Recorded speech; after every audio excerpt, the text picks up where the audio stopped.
7월 15일 기도를 돕는 그 사랑 매일 묵상 시작하겠습니다.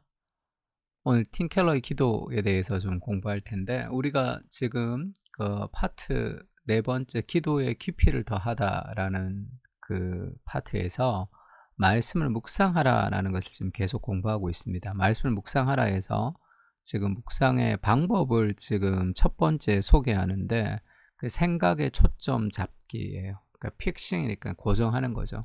내 생각을 고정하는데 그게 묵상이라는 거죠. 하나님의 말씀에 생각을 고정해서 그 하나님의 말씀을 깊이 생각하는 거, 그것이 묵상입니다. 존 오웬의 글을 팀 켈러가 인용을 하는데, 존 오웬은 성경 공부와 기도와 묵상을 좀 구별해서 얘기를 하고 있습니다. 존 오웬의 그런 기준법이죠. 묵상이라는 것은 진리를 공부하거나 다른 이들에게 선포하는 것을 주 목적으로 삼는 말씀 공부와 다르다. 묵상은 또한 하나님 자신을 직접적인 대상으로 상정하는 기도와도 다르다. 그럼 묵상이 뭐냐면 묵상은 사랑과 기쁨 그리고 겸손으로 우리의 마음과 생각에 영향을 미친다. 그러니까 말씀 공부와도 다르고 기도와도 다른 그런 중간 영역에 이 묵상이 있다는 거죠. 그러니까 말씀을 공부할 때도 묵상이 들어가고 사실 기도할 때도 묵상이 들어갑니다. 그 묵상이라는 것은 그러니까 하나님의 진리를 쉽게 얘기하면 머리로 깊이 생각해서 마음까지 끌어내리는 그 과정, 머물러 있는 과정이라고 할 수 있겠죠. 그래서 묵상의 첫 번째 단계는 성경의 진리를 바라보는 명료한 시각을 선택하고 확보하는 생각의 초점을 잡는 과정이다. 이게 묵상의 첫 번째 이제 과정입니다. 그러니까 생각의 초점을 맞춰서 진리 자체에 집중하게 하는 거죠.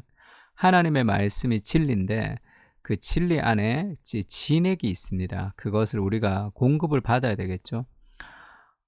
뭐라고 할까? 예전에 오카노 목사님은 이 곰탕을 끓이는 것이다 이런 식으로 표현을 했는데 이 뼈를 사고를 넣고 계속 우리면 깊은 맛이 나죠. 그래서 하나님의 말씀을 두고 계속 생각하면 그 말씀 안에 진액이 이제 우리 안으로 흘러 들어옵니다. 그러니까 생각하는 거, 그것이 굉장히 중요하죠. 특히 말씀을 생각하는 거. 우리가 이제 명상 많이 하는데 그 생각을 비워내는 거죠.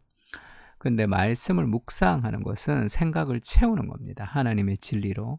그때 그 말씀의 능력이 우리 삶 가운데, 우리 마음 가운데 이렇게 퍼져간다고 생각하면 훨씬 더 좋을 것 같습니다.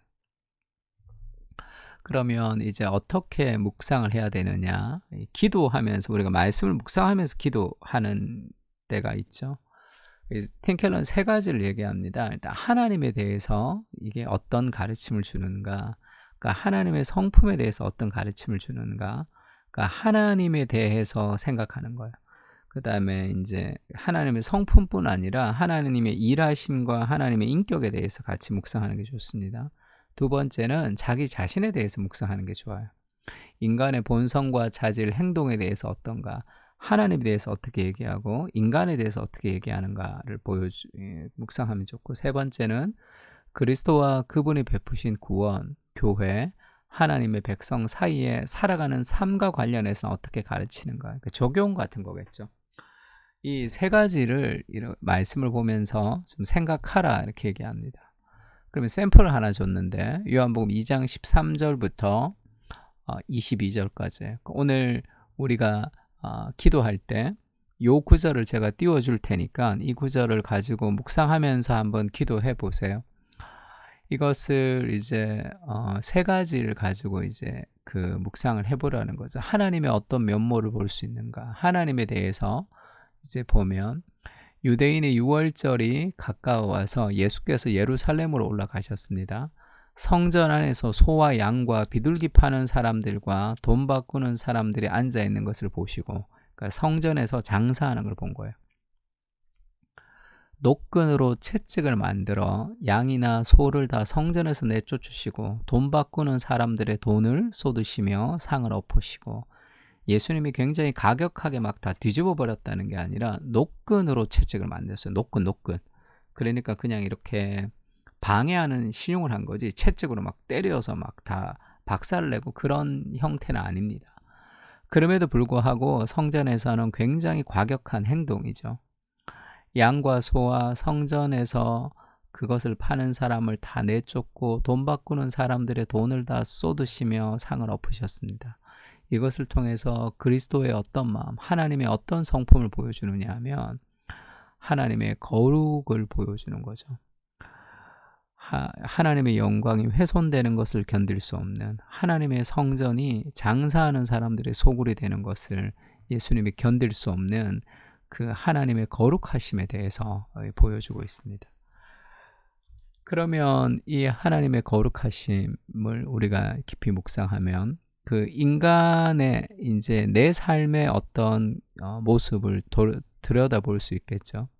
이런 내 삶의 거룩함에 대해서 나는 이런 열심을 가지고 있는지, 또 하나님이 내 안에서 그 나를 보실 때 어떻게 보실지를 돌아볼 수도 있습니다. 또 16절에 비둘기 파는 사람들에게 이르시되 이것을 여기서 가져가라. 내 아버지 집을 장사하는 집으로 만들지 말라 하시니, 그러니까 하나님의 집, 이 성전에 대한 그런 사모함, 이 성전이 장사하는 집이 아니라 기도하는 집이 되어야 된다는 예수님의 그런 이 거룩함이 등장하죠. 제자들이 성경 말씀에 주의 전을 사모하는 열심이 나를 삼키리라 한 것을 기억하더라. 이것은 시편에 나오는 말씀인데, 하나님의 성전을 사모하는 그 열심 때문에 내가 이 삼킴을 받는, 내가 고통을 당하는 거죠. 그 예수님의 모습이 지금 하나님의 전을 너무 사랑해서 하나님의 전을 훼손하는 사람들을 향해서 예수님의 그 열심이 결국 예수님을 십자가에 못 박아 죽이는 데까지 가는 거죠. 이런 삶의 열심, 이 하나님의 성전을 향한 열심, 하나님을 사모하는 열심이 정말로 그 열심이 나를 삼킬 정도로 그런 열심을 가지고 내가 살아가고 있는가? 하나님의 열심을 보면서 내 삶의 게으름을 우리가 함께 볼 수도 있습니다. 정말 이 거룩을 향한 열심이 있는가? 시대를 향한 아픔과 슬픔을 향한 그런 열정이 내 안에 있는가? 이렇게 돌아볼 수 있겠죠. 하나님은 우리를 그냥 이대로 두는 분이 아니라 우리 안에 더러운 것들을 해결하고 싶으실 정도로 우리를 사랑하시는 분이죠.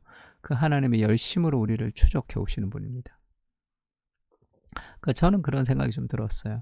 내가 우리 교인들 한 사람 한 사람의 삶에서 이런 열심이 있는가? 그렇게 좀 하나님 앞에 무언가 이렇게 잘못되고 있는 사람들을 향해서 정말로 이런 열심, 그 열심이 나를 삼킬 정도로 그런 열심을 내가 가지고 한 사람 한 사람을 좀 대하고 있는가? 그런 생각이 좀 들었습니다. 18절, 이에 유대인들이 대답하여 예수께 말하기를 네가 이런 일을 행하니 무슨 표적을 우리에게 보이겠느냐? 예수께서 이르시되 너희가 이 성전을 헐라 내가 사흘 동안에 일으키리라. 유대인들이 이르되 이 성전은 46년 동안에 지었거늘 내가 3일 동안에 일으키겠느냐 하더라. 그러나 예수는 성전된 자기 육체를 가리켜 말씀하신 것이라. 그러니까 성전이라는 개념이, 구약의 성전이 예수님이 이 땅에 오시는 그리스도의 육체를 상징하는 거예요. 그리스도의 오심, 임마누엘을 상징하는 상징이었어요. 예수님이 이 땅에 성전으로 오셨습니다. 그래서 그리스도께서 성전으로 오셔서 모든 죄를 해결하시고 승천하셔서 지금은 성령을 우리에게 보내주셨죠. 지금 그리스도의 육체가 누구냐 하면 우리가 그리스도의 몸이죠. 그러니까 우리가 성전이에요.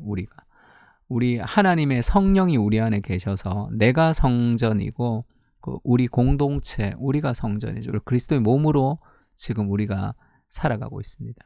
죽은 자 가운데 살아나신 후에야 제자들이 이 말씀하신 것을 기억하고 성경과 예수께서 하신 말씀을 믿었더라. 예수님이 이 땅에 성전으로 오셨죠. 진정한 성전으로. 그러면 이제 구약의 건물의 성전은 이제 필요 없는 거죠. 그 건물의 성전을 예수님이 이 땅에 오셔서 완성하셨으니까 성전이 죄를 사하는 곳이죠. 그리고 지금은 이 건물이 성전이 아닌 우리 공동체, 우리가 성전으로 지금 살고 있습니다. 그러니까 우리 안에 성전을 좀 깨끗하게 해야 되겠죠. 우리도 장사하는 사람, 돈을 위해 살아가거나, 그리고 우리가 그것을 자신의 유익을 위해서 살아가는 것이 아니라 내 안에 성전을 예수님이 오셔서 깨끗하게 해 주십시오. 그렇게 우리 이 자신의 성전된 모습을 우리가 함께 적용해 갈 수도 있겠죠. 너희 안에 성령이 계시는 것과 너희가 하나님의 성전인 것을 알지 못하느냐. 고린도전서에 이런 말씀이 있죠. 우리 안에 하나님의 성령이 계시는 그리스도의 성전으로 우리는 어떻게 살아가고 있는지 다시 한번 묵상하면서 기도할 수도 있을 겁니다. 그래서 이 세 가지를 지금 이 본문을 통해서 이제 보는 거, 이렇게 생각하는 게 그게 묵상이라는 거예요. 그러니까 팀 켈러 목사님은 그렇게 얘기했습니다. 지금 이 구절에서 지금 어떻게 우리가 그 하나님의 면모를 어떻게 볼 수 있는가 할 때 뭐 거룩하신 분이시다 이렇게 얘기하고, 그 다음에 우리에게서는 예배하는 동안에 집중하는 자세가 필요하다 이렇게 이제 얘기했고, 열정을 품는다는 게 무슨 의미인지를 생각해 볼 수 있다 그렇게 얘기했고, 그리고 세 번째 그리스도와 베푸신 구원에 대해서는 예수님이 부활하시고 최고의 성전으로 그렇게 예수님이 이 땅에 오셨는데 그 그리스도가 하나님께로 인도하는 다리가 되었다. 뭐 이렇게 이제 팀 켈러는 묵상을 했습니다. 그러니까 어떤 본문이든지 이런 세 가지 글을 가지고 하나님에 대해서 어떻게 얘기하는지, 인간에 대해서 어떻게 얘기하는지, 그 하나님이 그리스도를 통해서 베푸신 구원을 통해서 이제 우리가 어떻게 적용해야 되는지를 이렇게 생각하라는 거죠. 그리고 적용점을 살펴볼 때 피해야 할 점이 뭔지, 순종해야 될 명령, 주장할 수 있는 약속, 조심해야 될 경고를 좀 생각해보라 이렇게 이제 마무리를 합니다. 근데 이 팀 켈러가 얘기했던 요 네 가지가 나와 있지만 이게 이제 큐티에 적용을 할 때 예전에는 이런 표현을 많이 썼는데 요즘은 이제 이렇게 적용을 하는 사람들이 많지 않은데, 이것이 큐티 적용에서 이 스페이스법이라는 그런 이 적용이 있습니다.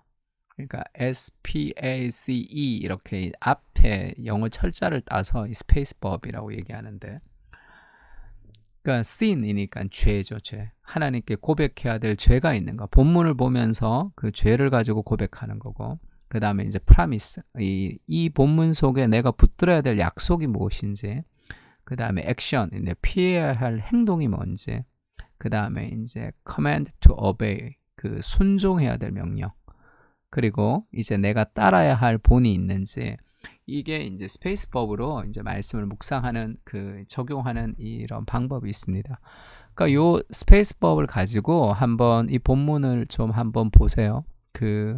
오늘 우리가 이 본문을 좀 띄워줄 테니까 이 스페이스법을 가지고 고백해야 될 죄, 그리고 약속, 그 다음에 피해야 할 행동, 순종해야 될 명령, 따라야 할 모범이 있는가, 이게 좀 헷갈리기도 합니다. 영어식 표현이라 내가 피해야 할 행동인가 이게 고백해야 될 죄가 좀 비슷비슷하기도 한데, 요 스페이스라는 그 틀을 가지고 우리가 지금 팀 켈러가 알려줬던 이 본문을 한 번 더 깊이 한번 돌아보세요.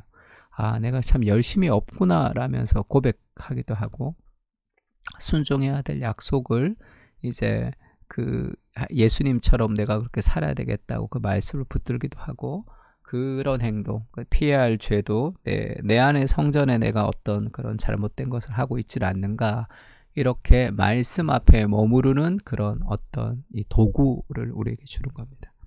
그래서 그렇게 같이 스페이스법을 가지고 말씀을 좀 묵상하면서 오늘 기도를 했으면 좋을 것 같습니다. 그렇게 기도하겠습니다.